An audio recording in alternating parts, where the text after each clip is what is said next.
وكفى والصلاة والسلام على عباده الذين اصطفى اما بعد میرے دوستو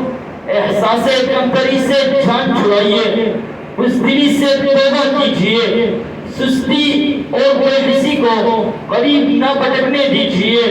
ایمان اور یقین کے نور سے سینوں کو روشن کیجئے باطل سے ٹکرانے کا حوصلہ پیدا کیجئے جو کچھ آپ کے پاس ہے اسے لے کر میدان میں آ جائیے اور اللہ کے سامنے ہاتھ اٹھا دیجئے رو رو کر مانگیے بار بار مانگیے پھر دیکھیے اللہ کی رحمت کیسے نازل ہوتی ہے پھر دیکھیے کفر پر لرزہ کیسے طاری ہوتا ہے پھر دیکھیے مادیت پر روحانیت کیسے غالب آتی ہے پھر دیکھیے مشکلیں کیسے آسان ہوتی ہے پھر دیکھیے ناممکن کیسے ممکن ہوتا ہے پھر دیکھیے